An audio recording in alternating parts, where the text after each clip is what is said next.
தொண்டை வலிக்கு நிவாரணம். பாருங்க, கண்ணு நேற்று பார்த்தோம், கண்ணு மூக்கு. இப்ப பாருங்க, மூக்கு, காது, தொண்டை எல்லாம் வருது. தொண்டை வலிக்கு நிவாரணம்.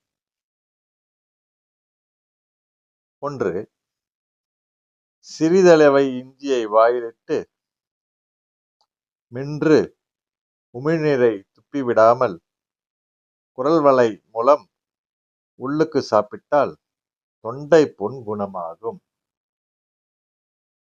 பாருங்க, இஞ்சிக்கு அவ்வளவு பெரிய விஷயம் இருக்கு. இஞ்சி, சுக்கு. இஞ்சி காஞ்சதுன்னா சுக்கு. பாருங்க, இஞ்சிக்கு அவ்வளவு ஒரு பெரிய ஒரு மகத்துவம். இதெல்லாம் நம்ம கண்டுக்கவே மாட்டோம். வெண்பொங்கல்லாம் செய்யறோம் பாத்தீங்கன்னா, அதுல மிளகு இருந்தா தூக்கி ஓரம் வச்சிருது, இஞ்சி இருந்தா ஓரம் வச்சிருது, கருவேப்பிலை இருந்தா ஓரம் வச்சிருது, இதெல்லாம் ஒதுக்குறது. இதெல்லாம் செய்யக்கூடாது. எல்லாத்தையும் நல்லா மென்னு நல்லா சாப்பிடுங்க. சரிங்களா? கூடவே எனக்கு தோணுச்சு, அதனாலதான் இதெல்லாம் நான் சொல்றேன். ஓகே.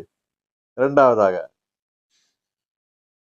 தேங்காய் பால், மணத்தக்காளி சாறு இவற்றை சம அளவு கலந்து 50 அல்லது 100 மில்லி குடித்து வரலாம். மூன்றாவதாக, தேங்காய் பாலில் மாசிக்காய், அப்புறம் வசம்பு துண்டை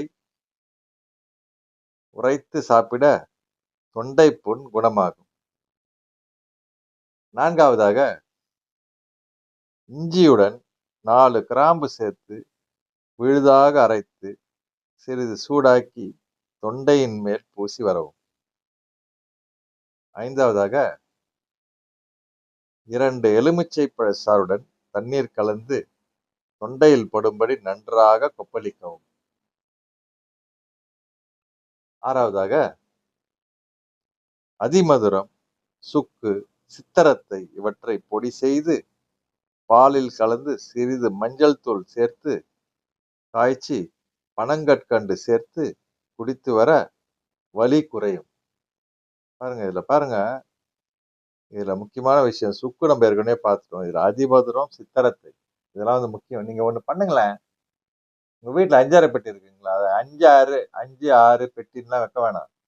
நிறைய இது டப்பா டப்பா வச்சுக்கோங்க.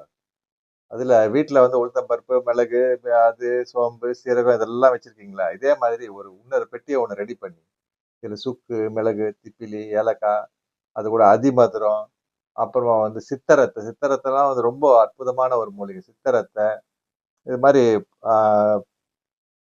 இது மாதிரியான ஒரு சில ரகமான அற்புதமான மூலிகைகளை, சுக்கு, மிளகு, திப்பிலி இதெல்லாம் சொல்லியிருக்கேன் உங்களுக்கு.